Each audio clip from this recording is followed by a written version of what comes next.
تو انہوں نے جواب دیا کہ نہیں، میں بے دین نہیں ہوئی، بلکہ میں ایمان لے آئی ہوں اور میں نے حق کی پیروی کی ہے، یعنی میں نے سچائی کی پیروی کی ہے، میں ایمان لے کر آئی ہوں۔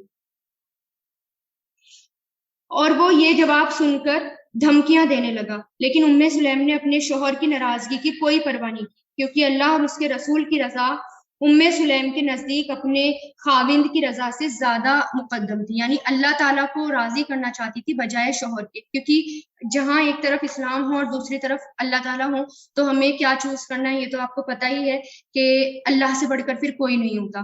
تو انہوں نے کس کو چوز کرا؟ اسلام کو۔ سیدہ ام سلیم اپنے بیٹے انس کی تربیت پر متوجہ ہو گئی۔ کیوں تربیت پر؟ کیونکہ عورت کا ایک رویہ ہوتا ہے، خاص رویہ، اور وہ کیا رویہ ہوتا ہے عورت کا کہ جو وہ اپنے لیے پسند کرتی ہے نا، وہی اپنے بچوں کے لیے وہ پسند کرتی ہے، جو اپنے لیے پسند کرتی ہے وہی اپنے بچوں کے لیے پسند کرتی ہے، کیونکہ سب سے پہلے خیال یہ آتا ہے کہ میرے بچے، ان کو ملنا چاہیے۔ تو ان کو پتا تھا اسلام سچا دین ہے، تو وہ اپنے بچوں سے تو اس کو دور نہیں رکھ سکتی تھی، بلکہ اور زیادہ اپنے بچوں کی تربیت پر انہوں نے توجہ دی اور ان کو اسلام کی بیسک تعلیمات بھی سکھانی شروع کی، یعنی اسلام کی بنیادی تعلیمات جو ہوتی ہیں، اسلام کیا ہے، اسلام کے بارے میں انہوں نے بتانا شروع کیا۔ وہ ایک دن اپنے بیٹے انس کو اذان سکھا رہی تھی۔ انہوں نے بیٹے سے کہا، اے انس، لا الہ الا اللہ محمد الرسول اللہ کہو۔ وہ ننھا بچہ بار بار ان کلمات کو دہرانے لگا۔ شوہر نے جب یہ منظر دیکھا تو غصے میں اپنی بیوی کو کہنے لگا کہ تم میرے بیٹے کو خراب کر رہی ہو، تم اپنے رویے سے باز آ جاؤ۔ سیدنا ام سلیم نے بڑے ہی اعتماد لہجے سے، یعنی بڑے ہی پیار سے اور ایمان بھرے جذبات سے کہا کہ میں اسے خراب نہیں کر رہی، میں تو اسے تعلیم دے رہی ہوں اور اس کی رہنمائی کر رہی ہوں۔ یہ تو میرا لاڈلا ہے، میں بھلا اسے کیوں خراب کروں گی، میں اسے کیسے خراب کر سکتی ہوں؟ ٹھیک ہے، تو ان قصوں کو پڑھ کر، صحابیات کی لائف سٹوری پڑھ کر ہمیں حکمت آتی ہے کہ ہمیں کیسے پالنا ہے، بچوں کو کس طرح اسلام پر لانا ہے، یا ان کے اندر تقوی یا دنیا بھی ان کو ملے اور آخرت بھی ملے۔ تو دیکھیں کہ کس قدر حکمت تھی اور کتنے اچھے انداز میں اپنے شوہر کو سمجھاتی ہیں۔ پھر ام سلیم اور ان کے شوہر کے بیچ جو لڑائیاں تھی روز بروز بڑھتی چلی گئی، اختلاف جو تھے، ڈفرینسز جو تھے وہ بڑھتے چلے گئے۔ اس نے تنگ آ کر اپنی بیوی کو دھمکی دی اور کہا کہ اگر یہی صورتحال رہی تو اور تم نے اس دین کو نہ چھوڑا تو میں تمہیں اور تمہارے بیٹے کو اکیلے چھوڑ کر شام چلا جاؤں گا، یعنی دھمکیاں دینے لگی۔ تو جب مالک بن نضر کو یقین ہو گیا کہ میری بیوی میری بات نہیں مانے گی تو وہ ناراض ہو کر گھر سے نکل گیا۔ وہ اپنی دھن میں جا رہا تھا کہ راستے میں اس کا دشمن اس کے سامنے آ گیا اور اس نے اس کو دیکھتے ہی قتل کر دیا، یعنی روایتوں میں آتا ہے کہ شام جا کر اس کا قتل، وہ اس کی موت ہوئی، اور کچھ کہتے ہیں کہ راستے میں ہی وہ مر گیا۔ بہرحال وہ شام بھی نہیں پہنچا تھا، وہ مر گیا۔ دیکھیں یتیم کی وفادار والدہ سیدہ ام سلیم کو جب اپنے شوہر کے قتل ہونے کا پتہ چلا تو انہیں بڑا صدمہ ہوا، باوجود اس کے کہ وہ صدمہ ام سلیم کے اسلام قبول کرنے کی وجہ سے اس کے ساتھ کوئی اچھا سلوک نہیں کر رہا تھا، اس کا صدمہ اور غم انہیں تھا۔ کیوں تھا؟ کیونکہ بہت سال اپنے شوہر کے ساتھ انہوں نے گزارے تھے، ایک اٹیچمنٹ ہوتا ہے نا شوہر سے، پہلے ان کا رویہ اچھا تھا لیکن اسلام لانے کی وجہ سے رویہ بدلا، پھر ان کا انتقال ہوا تو اس پر وہ بہت زیادہ غمگین بھی ہوئی اور بہت زیادہ پریشان بھی ہوئی۔ پھر سیدہ ام سلیم نے شفقت بھرے انداز میں اپنے یتیم بیٹے انس کی طرف دیکھتے ہوئے کہا کہ جب تک یہ میرا دودھ پینا چاہے گا میں اسے دودھ پلاؤں گی، اور جب میرا بیٹا انس مجھے اجازت دے گا تو میں دوسری شادی کروں گی۔ اچھا، اس وقت تک رضاعت کی کوئی عدت نہیں آئی تھی، یعنی دودھ پلانے کی، کیونکہ اب تو قرآن میں ہے کہ 2 سال تک ہی دودھ پلا سکتے ہیں، پہلے اس سے زیادہ پلا سکتے تھے، تب تک کوئی ٹائم لمٹ نہیں آیا تھا، اس کے بارے میں کوئی آیت نازل نہیں ہوئی تھی۔ سیدہ ام سلیم اپنے بیٹے انس کی بہت عمدہ انداز میں پرورش کرنے لگی، یعنی بہت اچھے انداز میں اس کی پرورش کرنے لگی، اسے آیات الہی کی غذا فراہم کرنے لگی، یعنی آپ صلی اللہ علیہ وسلم کی سنت ان کو بتانے لگی کہ آپ صلی اللہ علیہ وسلم کی کیا سنت ہے، یہاں تک کہ وہ جوان ہو گئے اور بڑے ہو گئے۔ اس وقت سیدہ ام سلیم کی عقل و دانش نے انہیں اس بات کی طرف رہنمائی کی کہ وہ اسے آپ صلی اللہ علیہ وسلم کی خدمت میں لے جائیں، یعنی جب وہ تھوڑے بڑے ہو گئے تو انہوں نے کیا سوچا، ابھی دیکھیں ایک بیٹا ہے ان کا انس، اور انہوں نے کیا سوچا کہ میں اس کو رسول اللہ کی خدمت میں دے دوں گی اور آپ سے اور آپ سے التجا کرے کہ آپ اسے، اور یعنی وہ آپ سے ریکویسٹ کرے کہ آپ اس کو اپنا خادم بنا لیں، یعنی انس کو اپنا خادم بنا لیں اور اپنے پاس رکھ لیں، تاکہ وہ آپ صلی اللہ علیہ وسلم کے علم سے سیراب ہو اور آپ کے علاوہ ہر کسی سے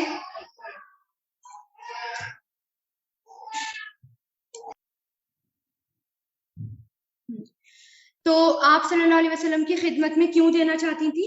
کیا تاکہ آپ صلی اللہ علیہ وسلم کے علم سے وہ سیراب ہو سکے، یعنی ان کو علم مل سکے بہت، اس کے علاوہ ہر کسی سے بے نیاز ہو جائیں، یعنی کسی کی ضرورت نہ پڑے، ہر کسی سے بے نیاز ہو جائیں۔ جب آپ صلی اللہ علیہ وسلم نے ام سلیم کی خواہش کے مطابق بیٹے کو اپنی خدمت میں قبول کر لیا، یعنی آپ صلی اللہ علیہ وسلم نے بیٹے کو رکھ لیا، تو اس کا کامیابی پر سیدہ، یعنی اس کامیابی پر، یعنی اس کی کامیابی پر ام سلیم کو بہت زیادہ خوشی ہوئی، کیونکہ آپ صلی اللہ علیہ وسلم کے ساتھ رہنا کوئی معمولی بات تو نہیں تھی۔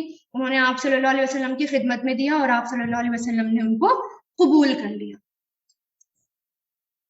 اچھا، یہی ہوتا ہے نا کہ ایک جیسے حدیث آتی ہے اس سے ریلیٹڈ، اللہ تعالیٰ کی خاطر انہوں نے ایسا کیا تھا، آپ صلی اللہ علیہ وسلم کی خدمت میں دیا تھا، اور پھر جس نے اللہ تعالیٰ کے خاطر دوستی کی، اللہ تعالیٰ کے خاطر بغض رکھا، اللہ تعالیٰ کے خاطر کسی کو دیا، اللہ کے خاطر روک لیا، تو اس نے کیا کیا؟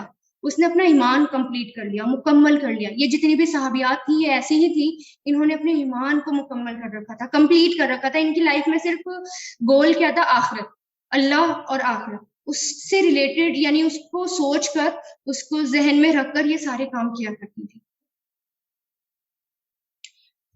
لوگوں میں سب سے عمدہ اور اچھا مہر، اب دیکھیں ابو طلحہ انصاری، ان کی شادی بعد میں پھر ابو طلحہ انصاری سے ہوئی۔ ابو طلحہ انصاری شادی کے لیے راغب تھے، یعنی ان کو شادی کرنی تھی، تو انہیں معلوم ہوا کہ ام سلیم بیوہ ہو گئی۔ دیکھیں یہاں پر بھی بیوہ سے وہ شادی کر رہے ہیں اور بہت مالدار تھے۔ انہوں نے ام سلیم کی خوبیاں سن رکھی تھی، انہوں نے ام سلیم سے شادی کا ارادہ کر لیا اور دن میں یہ ٹھان لی کہ مہر میں وہ جتنا بھی سونا چاندی مانگیں گی، جو کچھ مانگیں گی میں دوں گا، کیونکہ ابو طلحہ انصاری بڑے دولت مند شخص تھے، مال اور دولت ان کے پاس بالکل کمی نہیں تھی، لیکن سیدہ ام سلیم اپنے تقوی کی وجہ سے دوسری خواتین سے بالکل الگ تھی، یعنی ان کا تقوی اتنا تھا کہ وہ باقی جو لیڈیز تھیں ان سے بالکل الگ تھی اپنے تقوی پر۔ کیسے الگ تھی ذرا یہ دیکھیں، انہیں سونے چاندی اور دنیاوی مال دولت کے ساتھ کوئی دلچسپی نہیں، انہیں نہیں چاہیے تھا سونا یا چاندی۔ اور ابو طلحہ جو تھے وہ بہت زیادہ مالدار تھے، ان کے پاس بہت کچھ تھا۔ ابو طلحہ انصاری کا یہ خیال تھا کہ اس کے مالدار ہونے کی وجہ سے ام سلیم بآسانی شادی کریں گی، یعنی وہ منع نہیں کریں گی، کیونکہ میں اتنا مالدار ہوں، جو وہ ان کو چاہیے میں دوں گا، وہ منع نہیں کریں گی۔ لیکن وہاں تو صورتحال بالکل الگ تھی۔ اب ہم دیکھتے ہیں کہ ام سلیم کس چیز کو پسند کرتی ہیں اور ابو طلحہ سے مہر کا کیا مطالبہ کرتی ہیں، مہر کیا مانگتی ہیں۔ ایک دن ابو طلحہ نے سیدہ ام سلیم کے دروازے پر دستک دی، نوک کیا، یعنی دروازہ کھٹکھٹایا۔ سیدہ ام سلیم کے بیٹے انس بن مالک نے دروازہ کھولا، اس نے اندر آنے کی اجازت مانگی، انہیں اجازت دے دی گئی۔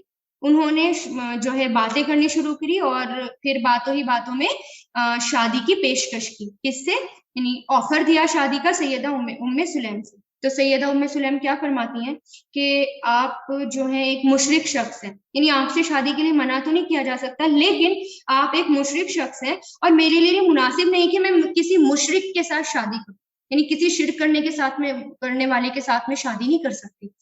اب دیکھیں انس بھی ہیں اور بیوہ بھی ہو گئی ہیں اور اتنے مالدار صحابی ہیں اور خود آفر کر رہے ہیں، اور وہ کیا کہہ رہی ہیں کہ آپ تو مشرک ہیں، میں آپ سے کیسے شادی کر لوں۔ ابو طلحہ انصاری نے کہا اے ام سلیم، آپ جس قدر چاہیں گے میں آپ کو مہر اور سونا دینے کے لیے تیار ہوں۔ ام سلیم نے جواب میں کہا کہ میرا مہر اسلام ہے، اگر آپ اسلام قبول کر لیں تو میں آپ کے ساتھ شادی کروں گی اور آپ کے مسلمان ہونے کی صورت میں مہر کے لیے کسی اور چیز کا مطالبہ نہیں کروں۔ پھر سیدہ ام سلیم نے کہا اے ابو طلحہ، کیا تم جانتے ہو کہ تمہارے بتوں کو جن کی تم عبادت کرتے ہو فلاں خاندان کا غلام اپنے ہاتھ سے بناتا ہے، یعنی جس کی تم عبادت کرتے ہو وہ شخص ہے جو اپنے ہاتھ سے بناتا ہے، ایک غلام ہے، اور جب تمہیں ضرورت محسوس ہوتی ہے تو تم لکڑی کے بنائے ہوئے اس بتوں کو چولہے میں آگ کی نظر کر دیتے ہو، یعنی وہ کچھ نظر مانگتے ہوں گے اور پھر آگ میں ڈال دیتے ہوں گے بتوں کو، اور وہ آگ میں جل کر بھسم ہو جاتے ہیں۔ اے ابو طلحہ، کبھی تم نے سوچا کہ جس بت کی تم پوجا کرتے ہو، یا جو کہ اور وہ ایک درخت کی لکڑی سے بنایا ہوا ہے، ایک پیڑ کی لکڑی سے بنایا ہوا ہے جو زمین سے اگتی ہے، پھر اس لکڑی کو فلاں خاندان کے حبشی غلام نے چیر پھاڑ کر بت کی شکل دے دی۔ ابو طلحہ نے کہا بات تو تمہاری بالکل صحیح ہے، سچ کہہ رہی ہو، ہوتا تو ایسا ہی ہے۔ پھر سیدہ ام سلیم نے کہا اے ابو طلحہ، کیا تمہیں شرم نہیں آتی کہ تم ایک لکڑی کو سجدہ کرتے ہو جو زمین میں اگتی ہے، پھر اسے ایک حبشی غلام چیر پھاڑ کر بت کی شکل دیتا ہے؟ ابو طلحہ خاموش ہو گیا، کوئی جواب نہ دے سکا، اس نے گردن جھکا لی۔ ابو سلیم نے کہا اگر تم ام سلیم نے کہا اگر تم کلمہ شہادت پڑھتے ہوئے اسلام میں داخل ہو جاؤ تو میں تمہارے ساتھ شادی کے لیے بخوشی تیار ہو جاؤں گی۔ ابو طلحہ نے کہا مجھے ذرا سوچنے کا وقت دو۔ ابو طلحہ انصاری اٹھ کر اپنے گھر گئے، اس نے غور و فکر کیا، پھر ام سلیم کے پاس آئے اور بآواز بلند پکارا اشہد ان لا الہ الا اللہ واشہد ان محمدا عبدہ ورسولہ۔ دیکھیں سبحان اللہ، ایک عورت کی بات پر کتنا اثر ہوا، اور ابو طلحہ انصاری کتنے بڑے انصاری تھے کہ وہ آئے اور انہوں نے اسلام قبول کیا۔ پھر وہ کہتے ہیں میں نے اسلام قبول کر لیا، اے ام سلیم میں نے تیرا مطالبہ مان لیا، اب تم خوش ہو؟ وہ کہنے لگی کہ ہاں۔ پھر انہوں نے اپنے بیٹے انس بن مالک سے کہا کہ تم ابو طلحہ انصاری کے ساتھ میری شادی کا اہتمام کرو، کیونکہ وہ کہتی ہے نا کہ بیٹا شادی کرائے گا۔ تو اب یہاں پر دیکھیں کہ ایک نعمت یعنی ان کا شوہر چلا گیا، اس پر ان کو بڑا غم تھا، دکھ تھا کہ وہ قتل ہو گیا، لیکن ایک نعمت کے بدلے دوسری نعمت ملی، کیونکہ زندگی ہمارے ہاتھ سے وہ چیز چھوٹ جاتی ہے یا وہ چیز چلی جاتی ہے جس میں ہمارے لیے خیر نہیں ہوتی، تو اللہ تعالیٰ کی رحمت سے کبھی بھی مایوس نہیں ہونا چاہیے، امید نہیں چھوڑنی چاہیے۔ اگر ہمارے سے کوئی چیز چلی گئی، اس وقت ہمیں وہ اچھی لگ رہی ہے، ہو سکتا ہے اللہ تعالیٰ اس کے بدلے ہمیں کوئی بہت بڑی نعمت دے دے، اور اس کے بدلے اللہ تعالیٰ ہمیں بہت کچھ دے دیں اور نواز دیں۔ اب دیکھیں ان کا شوہر مشرک شوہر تھا، لیکن نعمت میں کیا ملا؟ ایک ایمان والا شوہر ملا، ابو طلحہ جیسے انصاری اللہ تعالیٰ نے ان کو دیے۔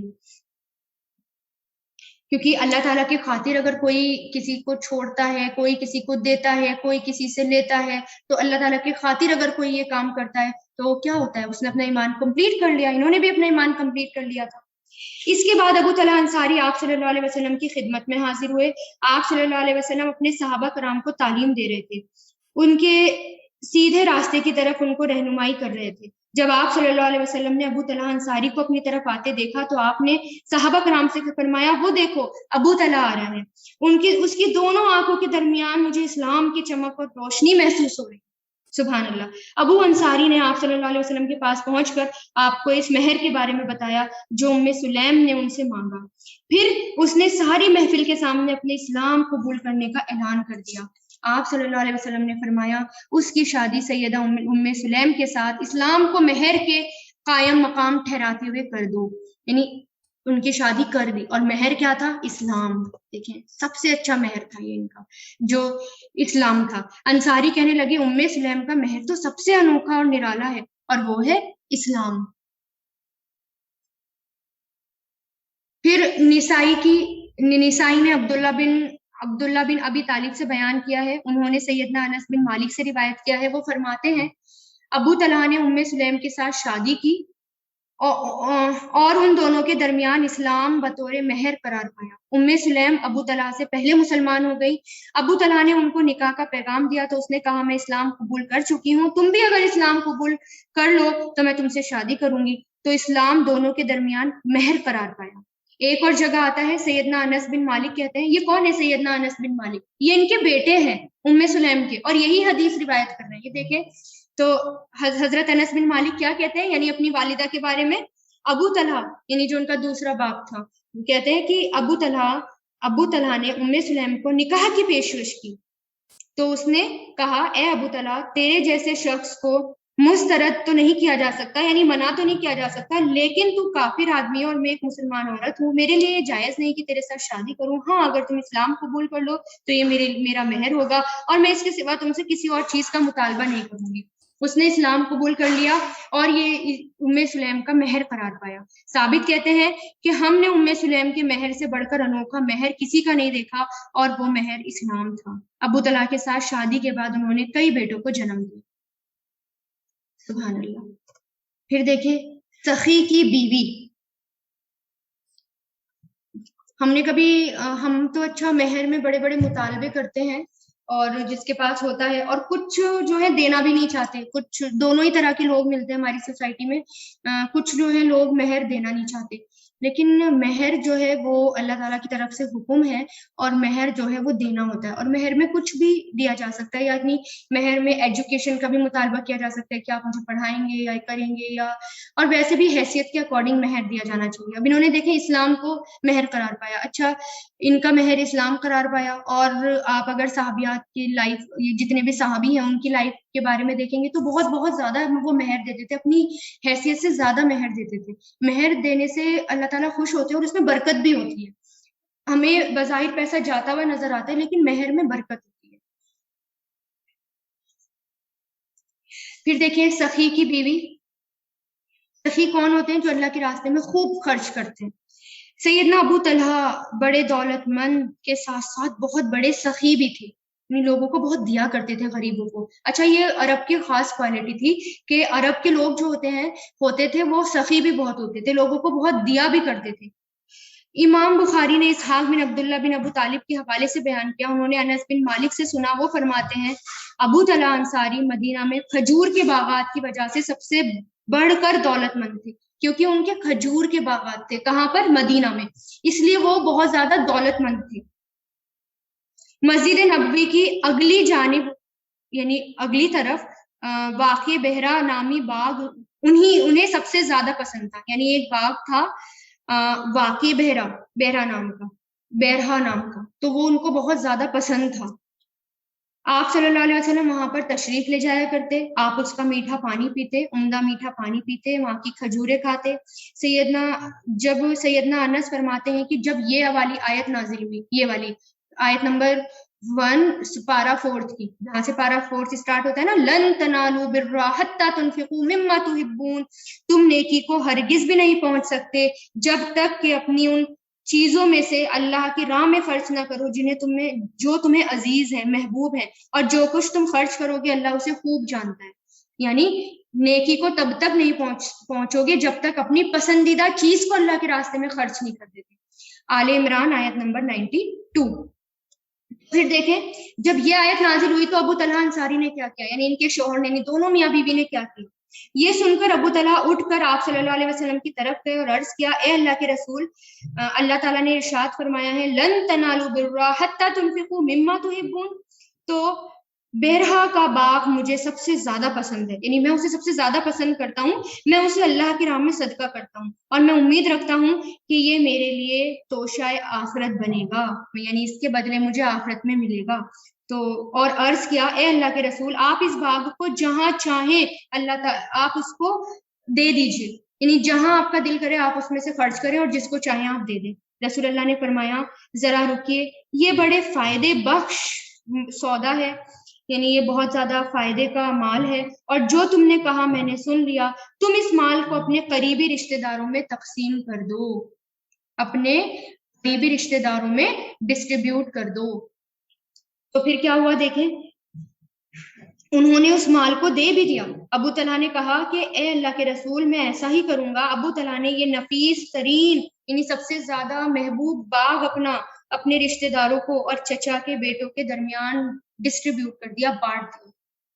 سبحان اللہ، کتنا بڑا دل تھا ان کا۔ میں جب یہ واقعات پڑھتی ہوں نا تو مجھے ایسا لگتا ہے ہم اگر اپنے آپ کو دیکھیں، ہم اپنے پاس سے بہت بہترین سوٹ بھی کسی اور کو دینا پسند نہیں کریں گے، اچھا یہ تو میرا بہت اچھا سوٹ ہے، میں کس کو کیسے دوں۔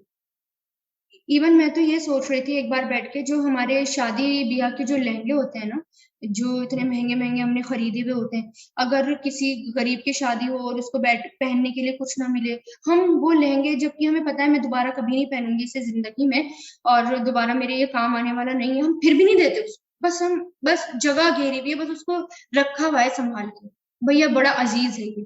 مطلب ہمارا دل اتنا سا ہے کہ ہم اتنی سی چیزیں بھی اللہ کے راہ میں نہیں دیتے جو ہمیں محبوب ہو۔ تو میں سوچتی ہوں کبھی ہمیں یہ بھی کر کے دیکھنا چاہیے، جو چیز سب سے زیادہ اچھی ہو، سب سے زیادہ محبوب ہو، اس کو اللہ کے راہ میں دے کر دیکھیں کتنا سکون ملتا ہے۔ سلیم اپنے خاوند یعنی اپنے شوہر سیدنا ابو طلحہ کی سخاوت سے خوش ہوا کرتی تھی، پوائنٹ ٹو بی نوٹڈ، یعنی وہ خرچ کرتے تھے اور وہ خوش ہوتی تھی۔ آج کی بیویاں تو کہتی ہیں نا، ارے تم یہ کیا کر رہے ہو، تم جو ہے کہیں بھی خرچ کر دیتے ہو، تمہیں اپنی پرواہ نہیں ہے، بچوں کی پرواہ نہیں ہے، دیکھو ذرا۔ لیکن وہ خوش ہوتی تھی، اور جو وہ دیا کرتے تھے نا تو ان کے ساتھ وہ شریک بھی ہوا کرتی تھی۔ امام بخاری نے ابو ہریرہ سے روایت کیا ہے، وہ کہتے ہیں ایک شخص آپ صلی اللہ علیہ وسلم کی خدمت میں حاضر ہوا، اسے بھوک لگی ہوئی تھی، آپ نے اپنی بیویوں کی طرف پیغام بھیجا کہ کچھ کھانے کے لیے ہے تو بھیج دیجیے۔ سب بیویوں کی طرف سے یہ جواب آیا کہ ہمارے پاس پانی کے سوا کچھ نہیں۔ رسول اللہ نے اپنے صحابہ میں اعلان کیا کہ آج اس شخص کو اپنے یہاں مہمان کون بنائے گا؟ انصار میں سے ایک شخص نے کہا یا رسول اللہ میں۔ پھر وہ انصاری اس شخص کو اپنے گھر لے گیا اور اپنی بیوی سے کہا یہ رسول اللہ کا مہمان ہے، یہ رسول اللہ کا مہمان ہے، اس کی عزت افزائی ہماری سعادت ہے، کچھ کھانے کے لیے ہے تو لے آؤ۔ بیوی نے کہا اس وقت ہمارے پاس تو گھر میں صرف بچوں کا کھانا پڑا ہے، اس کے علاوہ اور کچھ نہیں۔ انہوں نے کہا کھانا لے آؤ، چراغ جلا دو، بچوں کو تھپکی دے کر سلا دو۔ وہ کھانا لے آئی، چراغ روشن کر دیا اور بچوں کو سلا دیا، پھر چراغ کو درست کرنے کے بہانے کھڑی ہوئی اور چراغ بجھا دیا، لائٹ جو ہوتی ہے وہ بجھا دی۔ اندھیروں میں دونوں میاں بیوی نے ایسا انداز اختیار کیا کہ وہ دونوں بھی مہمان کے ساتھ کھانا کھا رہے ہیں، یعنی ایکٹنگ کرنے لگے کھانا کھانے کی، اور مہمان کو یہ لگا کہ ہاں وہ بھی میرے ساتھ کھا رہے ہیں۔ حالانکہ ان دونوں نے کھانا تھوڑے ہونے کی وجہ سے خود کچھ بھی نہیں کھایا تھا اور مہمان کو ہی کھانا کھانے کا موقع دیا اور خود ساری رات بھوکے رہے۔ جب صبح ہوئی تو انصاری آپ صلی اللہ علیہ وسلم کی خدمت میں حاضر ہوا، آپ نے دیکھتے ہی فرمایا اللہ تعالیٰ کو تم دونوں کی طرف سے رات کا کارنامہ بہت پسند آیا۔ اس کی مناسبت سے یہ آیت نازل ہوئی، سورہ یہ جو حشر کی آیت ہے، آیت نمبر 9، اور وہ ان لوگوں کے لیے بھی ہے جو ان مہاجرین کی آمد سے پہلے ایماندار ہجرت میں مقیم تھے، یعنی وہ ہجرت میں تھے، اور ان لوگوں سے بھی وہ محبت کرتا ہے جو ہجرت کر کے ان کے پاس آتے ہیں، اور جو کچھ ان کو دے دیا جائے اس کی کوئی حاجت تک اپنے دلوں میں محسوس نہیں کرتے اور اپنی ذات پر دوسروں کو ترجیح دیتے ہیں، چاہے اپنی جگہ خود محتاج ہو۔ حقیقت یہ ہے جو لوگ اپنے دل کی تنگی سے بچ گئے وہ فلاح پانے والے، یعنی یہ لوگ انصاری کیسے تھے، خود چاہے کچھ بھی نہ ہو دوسروں کو ملنا چاہیے، بھلے ہی مجھے نہ ملے لیکن دوسرے کو ملنا چاہیے، یہ لوگ ایسے تھے۔ اور انہی کے بارے میں یہ آیت ہے کہ اللہ تعالیٰ ایسے لوگوں کو سے پسند ہے جو اپنے آپ پر دوسروں کو ترجیح دیتے ہیں۔ کبھی کبھار ہمیں کیا کرنا چاہیے کہ ہم ایک دسترخوان پہ بیٹھے، ہم نے اپنے لیے کھانا اتارا، سرو کیا، تو ہم دیکھ رہے ہیں کہ دوسرا دور ہے تو اپنی پلیٹ کا اترا ہوا کھانا اس کو آگے سرو کر دو، تو وہ صدقہ ہو جاتا ہے، اور اسی سے اللہ تعالیٰ خوش ہو جاتا ہے کہ اپنی ذات پر اس کو ترجیح دی۔ صرف تھوڑا سا ٹائم ہی لگے گا نا، 2 منٹ کا، کہ اپنے لیے ہم دوبارہ اتاریں گے، ہے نا۔ یا شادی بھی ہم جاتے ہیں، ہم دیکھتے ہیں کہ جو ہے لائن لگی ہوئی ہے، یا کچھ لوگ ہیں یا بچے والی ہیں یا بڑھیاں ہیں یا بچے والی ہیں، ہم جو ہے خود گھس گھس کے لے لیتے ہیں، یا جو ہے دوسری وہ بیٹھے ہوئے انتظار کر رہے ہیں، تو کبھی جو ہے یہ بھی کر کے دیکھنا چاہیے کہ اپنا کھانا جو ہے اترا ہوا ان کو دے کہ لیجیے، آپ لے لیجیے اس میں سے۔ تو دیکھیں کہ جو لوگ اپنی ذات پر دوسروں کو ترجیح دیتے ہیں تو پھر اللہ تعالیٰ ایسے لوگوں سے بہت خوش ہوتا ہے، ایسے ایماندار لوگوں سے اللہ تعالیٰ خوش ہوتا ہے، کیونکہ یہ باتیں صرف انہی کے اندر ہوتی ہے جن کے اندر ایمان ہوتا ہے۔ اور انصار اور مہاجرین تو اللہ کے راستے میں سب کچھ قربان کرنے کو تیار تھے، اپنے پاس وہ کچھ بھی نہیں رکھتے تھے۔ پھر دیکھیں سیدنا ابو ہریرہ بیان کرتے ہیں ایک شخص نے آپ صلی اللہ علیہ وسلم کی خدمت میں حاضر ہو کر کہا کہ اے اللہ کے رسول مجھے بھوک لگی ہے۔ رسول اللہ نے اپنی بیوی کی طرف پیغام بھیجا اور اس کے کھانے کے بارے میں پوچھا، تو اس نے کہا کہ مجھے قسم ہے اس ذات کی جس نے آپ کو حق دے کر بھیجا، میرے پاس پانی کے علاوہ کچھ نہیں، یعنی ایک بیوی کو پیغام بھیجا تو انہوں نے کیا کہا، پانی کے علاوہ میرے پاس کچھ نہیں ہے۔ رسول اللہ نے اپنی دوسری بیوی کی طرف پیغام بھیجا تو انہوں نے بھی یہی جواب دیا، یہاں تک کہ ایک کے بعد ایک ہر بیوی نے یہی کہا کہ قسم ہے اس ذات کی جس نے آپ کو حق دے کر بھیجا، ہمارے پاس پانی کے علاوہ کچھ نہیں ہے۔ رسول اللہ نے اپنے پاس بیٹھے ہوئے صحابہ کرام سے کہا آپ میں سے آج کون اس شخص کو اپنا مہمان بنائے گا؟ ایک انصاری شخص کھڑا ہوا اور اس نے کہا اے اللہ کے رسول میں انہیں اپنا مہمان بناؤں گا۔ پھر وہ انصاری اس شخص کو لے کر اپنے گھر چلا گیا۔ انصاری نے اپنی بیوی سے کہا کہ کیا تیرے پاس کھانے کے لیے کچھ ہے؟ اس نے کہا صرف بچوں کا کھانا ہے، اس کے علاوہ کچھ نہیں۔ انصاری نے کہا بچوں کو تھپکی دے کر سلا دو اور جب ہمارا مہمان اندر آئے تو چراغ بجھا دینا، ہم اندھیرے میں یہ ظاہر کریں گے کہ ہم اس کے ساتھ مل کر کھانا کھا رہے ہیں۔ وہ کھانے کے پاس بیٹھ گئے اور مہمان نے کھانا کھایا۔ صبح کے وقت انصاری رسول اللہ کی خدمت میں حاضر ہوا تو آپ صلی اللہ علیہ وسلم نے دیکھتے ہی ارشاد فرمایا اللہ تعالیٰ نے تم دونوں نے جو اپنے مہمان کے ساتھ حسن سلوک کیا، اللہ تعالیٰ نے اس کو بہت ہی پسند کیا، اللہ تعالیٰ نے اس کو بہت پسند کیا، یعنی ساتھ میں خوشخبری بھی دے دی۔ تو یہی انصاری تھے۔ ام سلیم رضی اللہ تعالی عنہا کے بھائی کی شہادت، یعنی اب ان کے بھائی کی شہادت، بخاری نے سیدنا انس بن مالک کے حوالے سے روایت نقل کی ہے کہ آپ صلی اللہ علیہ وسلم مدینہ میں ام سلیم کے گھر کے علاوہ کسی گھر میں تشریف نہیں لے جاتے تھے، یعنی مدینہ میں آپ صلی اللہ علیہ وسلم ان کے گھر جاتے تھے۔ کیوں جاتے تھے ام سلیم کے گھر؟ کیونکہ رضائی خالہ تھی، رضاعت کا رشتہ تھا۔ رضاعت کیا ہوتا ہے؟ دودھ شریک جو ہوتے ہیں۔ آپ صلی اللہ علیہ وسلم سے جب پوچھا گیا تو آپ نے فرمایا مجھے اس پر ترس آتا ہے کیونکہ اس کا بھائی میرے ساتھ لڑتا ہوا شہید ہوا تھا۔ ان کے بھائی، ام سلیم کے بھائی رسول اللہ کے ساتھ جنگ کرتے ہوئے شہید ہوئے تھے۔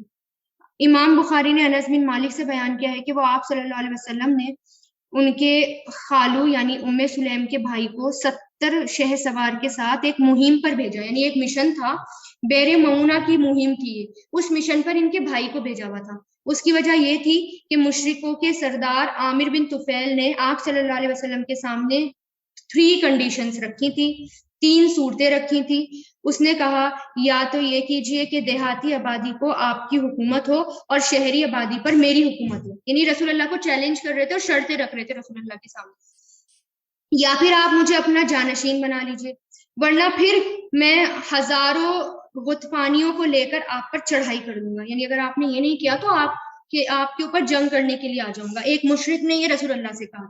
اس پر آپ صلی اللہ علیہ وسلم نے اس کے لیے بد دعا کی اور ام فلاح کے گھر میں وہ مرد طاعون میں گرفتار ہوا، کہنے لگا کہ اس فلاح کی عورت کے گھر میں جوان اونٹ کی طرح مجھے بھی غدود نکل آیا اور میرا گھوڑا دو، چنانچہ وہ اپنے گھوڑے کی پشت پر مر گیا، یعنی اس کو بد دعا دی تھی نا رسول اللہ کو، اس نے جو ہے دھمکیاں دی تھی تو رسول اللہ نے بد دعا دی تو اس کیا ہوا، وہ طاعون کی وجہ سے مر گیا۔ بہرحال ام سلیم کے بھائی حرام بن ملحان، ایک اور صحابی جو لنگڑے تھے اور تیسرے صحابی جن کا تعلق بنی فلاح سے تھا آگے بڑھے۔ حرام نے ساتھیوں سے کہہ دیا کہ تم میرے قریب ہی کہیں رہنا، میں ان کے پاس پہلے جاتا ہوں، اگر انہوں نے مجھے امن دے دیا تو تم لوگ قریب میں آ جانا اور اگر مجھے قتل کر دیا تو آپ حضرات اپنے ساتھیوں کے پاس چلے جائیں۔ تو چنانچہ قبیلے میں پہنچ کر انہوں نے ان سے کہا کیا تم مجھے امان دیتے ہو کہ میں رسول اللہ کا پیغام تمہیں پہنچا دوں؟ پھر وہ رسول اللہ کا پیغام انہیں پہنچانے لگے تو قبیلے والوں نے ایک شخص کو اشارہ کیا اور اس نے پیچھے سے آ کر ان پر نیزے سے وار کر دیا۔ حمام نے بیان کیا میرا خیال یہ ہے کہ نیزہ ان کے آر پار ہو گیا۔ حرام کی زبان سے اس وقت نکلا اللہ اکبر، کعبے کے رب کی قسم، میں نے تو اپنی منزل مراد حاصل کر لی، یعنی وہ ان کے بھائی تھے، ام حرام یعنی یہ حضرت سلیم بن ملحام کے بھائی تھے۔ تو اس طرح وہ کیا ہو گئے، شہید ہو گئے۔ آپ صلی اللہ علیہ وسلم نے ان کو مشن پہ بھیجا تھا، ایمبیسڈر بنا کر بھیجا تھا، میسنجر بنا کر بھیجا تھا، اور میسنجر کے ساتھ ایسا سلوک کرنا جو ہے وہ اعلان جنگ ہی ہوتا ہے۔ تو انہوں نے کیا کرا، بجائے پیغام سننے کے ان کو وہیں پر ہی نیزہ مار دیا اور ان کو قتل کر دیا اور وہ شہید ہو گئے۔ رسول اللہ نے ام سلیم کے بیٹے کے حق میں دعا بھی کی۔ انس بن مالک کا بیان ہے کہ رسول اللہ صلی اللہ علیہ وسلم میری والدہ سیدہ ام سلیم کے پاس تشریف لائے، انہوں نے آپ کی خدمت میں کھجور اور گھی پیش کیا، آپ نے روزہ رکھا ہوا تھا، آپ نے فرمایا کہ کھجور کو کھجور والے برتن میں، گھی کو گھی والے برتن میں واپس رکھ دو۔ پھر آپ صلی اللہ علیہ وسلم گھر کے ایک کونے کی طرف گئے، وہاں 2 رکعت نماز ادا کی، ہم نے بھی آپ کے ساتھ نماز پڑھی، پھر آپ نے ام سلیم اور ان کے گھر والوں کے حق میں برکت کی دعا کی۔ تو ان کے گھر میں، اور پھر دیکھیں کہ میں جیسے آگے بتاؤں گی کہ ان کے گھر میں کتنی خیر پھیلی، ان کے بچوں میں، ان کے بچے کے بچوں میں، بہت ہی علم ان کے ذریعے سے آگے پھیلا، بہت ہی خیر ان کے ذریعے سے آگے پھیلی۔ سلیم نے کہا اے اللہ کے رسول، میری خاص دلی تمنا ہے۔ آپ نے پوچھا وہ کیا ہے؟ انہوں نے کہا میرے بیٹے انس کے حق میں دعا کر دیں۔ آپ صلی اللہ علیہ وسلم نے میرے حق میں دنیا اور آخرت کی خیر اور برکت کی دعا کی۔ یعنی یہ کون کہہ رہے ہیں؟ حضرت انس۔ آپ صلی اللہ علیہ وسلم نے میرے لیے دعا کی۔ دیکھیں کتنی بہترین دعا ہے، اللہم ارزقہ مالا وولدا وبارک لہ فی، اے اللہ اسے مال اور اولاد عطا کر اور اسے برکت عطا کر۔ یہ دیکھیں اپنے بچوں کے لیے یہ والی دعا کرنی چاہیے۔ اس دعا کو آپ انڈر لائن کر لیں، اس میں نہیں ہے یہ دعا، یہ والی یہ لکھی ہوئی دیکھیں اس پی پی ٹی میں آخر میں شو ہوئی ہے، اللہم ارزق مالہ وولدا وبارک لہ فی، الہی اسے مال اور اولاد عطا کر اور اسے برکت دے۔ تو یہ دعا آپ کہیں لکھ کر رکھ لیں، اور یہ دعا جو ہے اپنے بچوں کے حق میں کیا کریں تاکہ ان کو دنیا میں، ان کی نسلوں میں اور ان کی آخرت میں، ان کے کھانوں میں ہمیشہ ان کے مال میں، اولاد میں برکت رہے۔ کہتے ہیں انصار میں مجھ سے زیادہ مالدار کوئی نہیں تھا۔ کون کہتے ہیں؟ یہ انس، یعنی یہ رسول اللہ کی دعا کا اثر تھا کہ یہ سب سے زیادہ مالدار تھے۔ سیدنا انس بن مالک کی بڑی بیٹی کا بیان ہے کہ ابا جان کی نسل میں تقریباً 120 افراد کو دفن کیا جا چکا، یعنی اتنی نسلیں ان کی آگے پھیلی آپ صلی اللہ علیہ وسلم کی دعا کی وجہ سے۔ یعنی دیکھیں نا، پھر یہاں پر ایک نیکی دوسری نیکی کو جنم دیتی۔ کیسے؟ سلیم جو تھی ان کی قربانیاں، پھر ان کے بھائی کی قربانی ویسٹ نہیں جاتی، ان کی نسلوں میں یہ خیر اور برکت پھیلی۔ دیکھیں سلیم کس قدر نیک خاتون تھی، تربیت کرتی ہیں، اتنی زبردست تربیت کرتی ہیں اپنی اولاد کی، اور پھر کہتی بھی رسول اللہ میرے بچے کے حق میں دعا کیجیے، میرے بیٹے کے حق میں دعا کیجیے۔ تو دیکھیں رسول اللہ نے ان کے حق میں دعا کی اور کس قدر ان کی جو ہے برکت ہوئی ان کی اس دعا کی وجہ سے۔ سلیم کی رسول اللہ پر وار پڑ گئی۔ سیدہ سلیم ہر گھڑی آپ صلی اللہ علیہ وسلم کی برکت سمیٹنے میں لگی رہتی تھی۔ دیکھیں ذرا کیسے۔ برا بن زید بن انس بن مالک سے روایت ہے، وہ اپنی والدہ یعنی اپنی امی کے بارے میں اپنی والدہ انس بن مالک سے بیان کرتے ہیں۔ وہ فرماتی ہیں کہ آپ صلی اللہ علیہ وسلم ہمارے پاس تشریف لائے، وہاں ایک مشکیزہ لٹک رہا تھا، یعنی کوئی ایک کنٹینر تھا پانی کا، وہ جس میں پانی تھا۔ آپ صلی اللہ علیہ وسلم نے کھڑے ہو کر اس مشکیزے سے پانی پیا، تو میں نے مشکیزے کی اس جگہ کو کاٹ کر برکت کے لیے رکھ لیا۔ آپ صلی اللہ علیہ وسلم کی برکت کی وجہ سے کیا کرا؟ جس جگہ رسول اللہ نے پانی پیا تھا نا، اس کو وہیں سے کاٹا اور اس کو سنبھال کے رکھا۔ پھر دیکھیں سیدنا انس بن مالک سلیم سے بیان کرتے ہیں، وہ فرماتی ہیں کہ رسول اللہ ان کے یہاں تشریف لایا کرتے تھے، وہ آپ کی رضائی خالہ تھی۔ آپ کی آمد پر وہ یعنی جب آپ صلی اللہ علیہ وسلم آتے تو وہ فوراً کیا کرتی؟ ایک چادر بچھا دیتی تھی، چمڑے کی چادر تھی، وہ چمڑے کی چادر بچھا دیتی۔ آپ وہاں قیلولہ کیا کرتی، یعنی دوپہر کو جو آرام کرتے ہیں نا، اس کو قیلولہ کہتے ہیں۔ رسول اللہ کو جو پسینہ آتا، سلیم اسے جمع کر کے خوشبو میں ملا لیا کرتی اور پسینے کو شیشی میں محفوظ کر لیتی۔ رسول اللہ صلی اللہ علیہ وسلم کھجور کی چھوٹی چٹائی پر نماز پڑھ لیا کرتے تھے، یعنی اس قدر وہ رسول اللہ کی جو برکتیں تھیں وہ سمیٹنے میں لگی۔ محمد بن موسیٰ نے عبداللہ بن ابو طالب طلحہ سے اور انہوں نے انس بن مالک سے بیان کیا کہ آپ صلی اللہ علیہ وسلم چمڑے کی چادر پر لیٹتے تو آپ کا پسینہ بہنے لگتا۔ سلیم تولیے کے ذریعے اس پسینے کو چادر میں لے کر شیشی میں ڈال لیتی۔ آپ صلی اللہ علیہ وسلم نے انہیں دیکھا تو پوچھا اے سلیم تم کیا کر رہی ہو؟ انہوں نے کہا میں آپ کے پسینے کو خوشبو میں ملاؤں گی۔ یہ سن کر آپ صلی اللہ علیہ وسلم ہنس پڑے اور انہیں ایسا کرنے سے منع نہیں کیا۔ یعنی ایسا ہے آپ صلی اللہ علیہ وسلم کی تو ہر چیز میں برکت تھی، پسینے میں برکت، آپ صلی اللہ علیہ وسلم کے ساتھ رہنے میں برکت، جہاں آپ صلی اللہ علیہ وسلم جائیں وہاں برکت، ظاہر اللہ کے نبی ہے، ہر چیز میں برکت تھی، تو لوگ اس برکت کو لینا چاہتے تھے لوگ۔ انس بن مالک کا بیان ہے، وہ فرماتے ہیں کہ آپ صلی اللہ علیہ وسلم سلیم کے گھر تشریف لائے، وہ اس وقت گھر میں موجود نہیں تھی، آپ ان کے لیے بستر پر سو گئے، یعنی آپ ان کے بستر پر سو گئے۔ میری والدہ سلیم کو بتایا گیا کہ آپ صلی اللہ علیہ وسلم تمہارے بستر پر سوئے ہوئے ہیں۔ وہ گھر آئی، دیکھا کہ رسول اللہ کا پسینہ بہہ کر بستر پر بچھی ہوئی چمڑے کی چادر پر جمع ہو رہا ہے، تو انہوں نے اپنا سنگھار دان یعنی جو ان کا وہ تھا سنگھار دان یعنی جو میک اپ باکس ہوتا ہے، آج تو میک اپ باکس کہتے ہیں، اس میں کچھ سامان رکھے ہوئے تھے، وہ لے کر آئی اور چھوٹی سی بوٹل ڈبی سی جو ہوتی ہے وہ نکالی، تولیے کے ذریعے سے پسینہ سمیٹ کر شیشے میں نچوڑنے لگی۔ آپ صلی اللہ علیہ وسلم کی اچانک آنکھ کھلی تو آپ نے کہا اے ام سلیم تم یہ کیا کر رہی ہو؟ انہوں نے کہا اے اللہ کے رسول ہمیں امید ہے کہ یہ ہمارے بچوں کے لیے باعث برکت ہوگا۔ آپ نے فرمایا ٹھیک ہے، یعنی رسول اللہ نے منع نہیں کیا اور کیا کہا ٹھیک ہے۔ اور دیکھیے ان کے بچوں کے لیے برکت بھی ہوئی۔ یہ جو دعائیں میں بتا رہی ہوں، یہ جو دعائیں آپ پڑھ رہے ہیں کہ کس طرح رسول اللہ نے کس کے بچوں کے لیے کیا دعا کی ہے، اس دعا کو آپ لکھ کر کہیں لگا لیں، جیسے فریج پر لگا لیں، کچن پہ لگا لیں، یا آپ الماری میں اپنے کمرے میں کہیں بھی لگا لیں، اور آتے جاتے اس دعا کو پڑھ کے اپنے بچوں کو دعائیں دیا کریں، اور پھر ایک دن انشاءاللہ وہ یاد ہو جائے گی۔ یہ یاد کرنے کا طریقہ میں بتا رہی ہوں جو میرا اپنا طریقہ ہے، جو میں ایسا کرتی ہوں کہ جو مجھے دعا بہت پسند آتی ہے تو میں اس کو لکھ لیتی ہوں، اور لکھ کر اس کو میں کہیں بھی لگا دیتی ہوں، یا تو فریج پر لگا دیا یا کچن پہ یا الماری پہ، کیونکہ الماری بار بار کھولنی پڑتی ہے تو وہ دعا ایسے ہی یاد ہو جاتی ہے۔ سیدہ ام سلیم کو آپ صلی اللہ علیہ وسلم کی برکات میسر بھی ہوئی، یعنی ان کو آپ صلی اللہ علیہ وسلم کی برکتیں ملی۔ سیدہ ام سلیم رسول اللہ کی خدمت میں جو ہے تحفے تحائف بھی پیش کیا کرتی تھی، یعنی گفٹس بھیجا کرتی تھی، اور آپ صلی اللہ علیہ وسلم کو اپنے یہاں کھانے پر دعوت بھی دیتی تھی۔ زیارت کے ان اوقات میں وہ رسول اللہ کی برکت سمیٹنا چاہتی تھی۔ ندر بن انس سیدنا انس بن مالک سے بیان کرتے ہیں، وہ کہتے ہیں کہ میری والدہ ام سلیم نے مجھے کہا کہ تم آپ صلی اللہ علیہ وسلم کے پاس جاؤ اور آپ صلی اللہ علیہ وسلم کی خدمت میں عرض کرنا کہ اگر ہو سکے تو ہمارے پاس دوپہر کا کھانا کھانا۔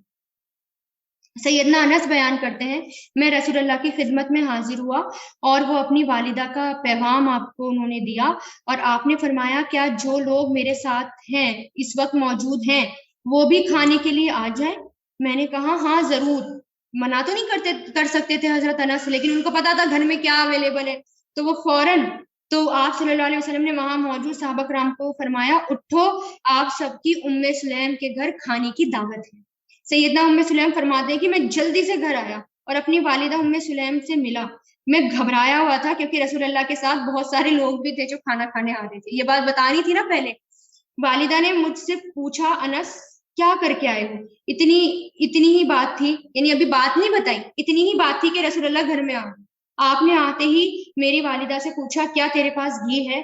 انہوں نے کہا ہاں ہے میرے پاس، ایک ڈبہ ہے، مطلب گھی کا ایک ڈبہ ہے اور اس کے ساتھ تھوڑا سا گھی لگا ہوا ہے، یعنی ڈبے میں جو سائیڈ میں گھی چپکا ہوا ہوتا ہے نا سائیڈ میں، وہ ہے میرے پاس۔ آپ نے فرمایا وہ ڈبہ میرے پاس لے آؤ۔ وہ فرماتی ہے کہ میں وہ ڈبہ آپ کی خدمت میں نے پیش کیا۔ اس ڈبے کا آپ صلی اللہ علیہ وسلم نے اس کا ڈھکن کھولا، پھر آپ نے فرمایا اللہم اعظم فیہ البرکہ، یہ دعا یہاں پر مینشن ہے، اللہم اعظم فیہ البرکہ، الہی اس میں بہت زیادہ برکت دینا۔ پھر آپ صلی اللہ علیہ وسلم نے فرمایا اس ڈبے کو الٹا کر دو، تو میں نے اس کو الٹا کر دیا۔ آپ صلی اللہ علیہ وسلم نے بسم اللہ پڑھتے ہوئے اس ڈبے سے گھی نہیں چھوڑا۔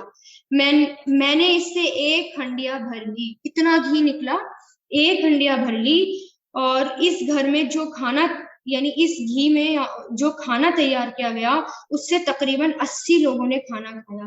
وہ کھانا پھر بھی بچ گیا۔ پھر رسول اللہ نے بچا ہوا کھانا ام سلیم کے سپرد کرتے ہوئے فرمایا یہ تم بھی کھاؤ اور اپنے پڑوسیوں کو بھی کھلاؤ، یعنی اس کھانے میں اتنی برکت تھی۔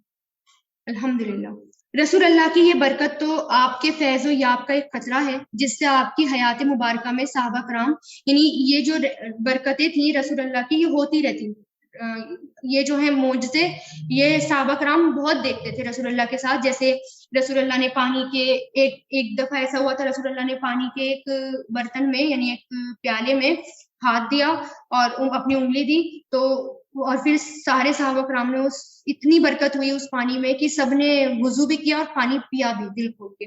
تو اس طرح کی برکتیں بہت زیادہ ہوا کرتی تھی اور صحابہ کرام اس کو دیکھتے بھی تھے۔ آپ صلی اللہ علیہ وسلم کی طرف سے سیدہ ام سلیم کا اکرام، ان کے فضل و شرف کا اندازہ امام بخاری کی اس روایت سے ہوتا ہے۔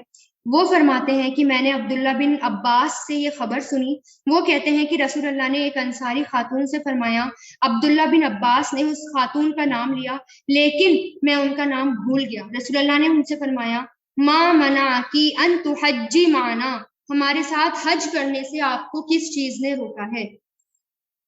اس نے کہا ایک اونٹ پر میرا خاوند اور اس کا بیٹا سوار ہو کر گئے اور ایک اونٹ ہمارے لیے چھوڑ گئے جس پر ہم پانی وغیرہ ساتھ میں لایا کرتے تھے، یعنی گھر کے کام کے لیے۔ رسول اللہ نے فرمایا جب رمضان ہو تو عمرہ کرنا، کیونکہ رمضان میں عمرہ حج کے برابر ہوتا ہے۔ سیدنا انس کہتے ہیں کہ وہ سیدہ ام سلیم کے بارے میں فرماتے ہیں کہ وہ آپ صلی اللہ علیہ وسلم کی بیویوں کے ساتھ یعنی ازواج مطہرات کے ساتھ ایک سفر پہ تھی اور اونٹنیوں کو ایک خودی جوان چلا رہا تھا، یعنی ایک جوان اونٹنیوں کو چلا رہا تھا۔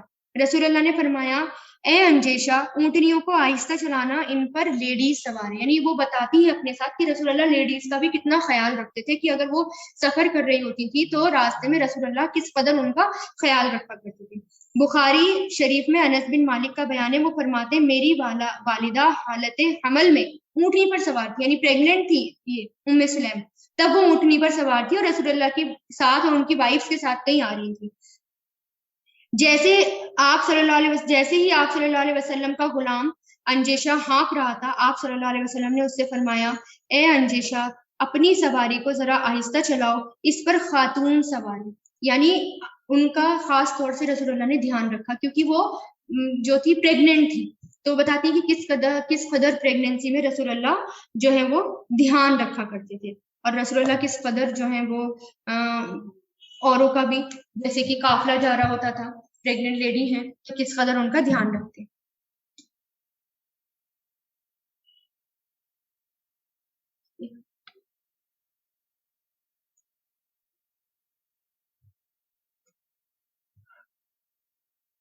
صبر کرنے والی ذہین خاتون، یہ بہت زیادہ صبر کرنے والی تھی، یعنی ان کے اندر یہ صبر کا پہاڑ تھی۔ جب میں ان کے بارے میں بھی آپ کو بتاؤں گی کہ کس قدر صبر کیا کہ واقعی ہل جائیں گے، اتنا صبر جو ہے عام لیڈیز میں ہوتا نہیں ہے جتنا صبر ان میں تھا۔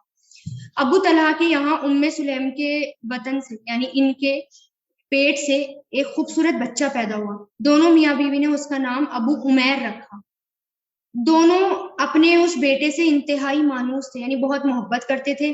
یہ بیٹا دونوں کی آنکھوں کا تارا، دل کا سہارا تھا، یعنی دونوں ہی اس کی بہت زیادہ کیئر کرتے تھے اور دونوں ہی اس کا بہت زیادہ خیال رکھتے تھے اس بیٹے کا۔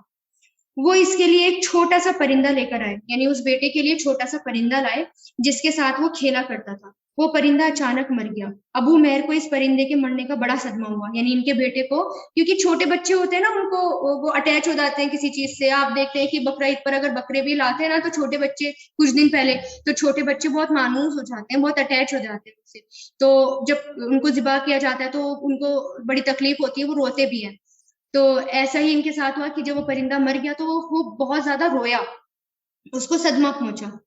تو ثابت رضی اللہ تعالیٰ عنہ سیدنا انس بن مالک کے حوالے سے کہتے ہیں کہ وہ فرماتے ہیں کہ رسول اللہ ہمارے پاس آئے، میرا ایک چھوٹا بھائی تھا جس کا نام ابو عمیر تھا، اور اس کے پاس ایک چھوٹا سا پرندہ تھا جس کے ساتھ وہ کھیلا کرتا تھا۔ وہ پرندہ مر گیا۔ ایک دن رسول اللہ تشریف لائے تو آپ نے میرے بھائی ابو عمیر کو غمگین دیکھا۔ آپ نے پوچھا یہ غمگین کیوں ہے؟ گھر والوں نے بتایا کہ اس کا پرندہ مر گیا۔ تو آپ سے نے فرمایا کہ اے ابو عمیر ماں فعل نغیر، یعنی اے عمیر تیرے نغیر کا کیا ہوا، یعنی تیرے چھوٹے پرندے کا کیا ہوا؟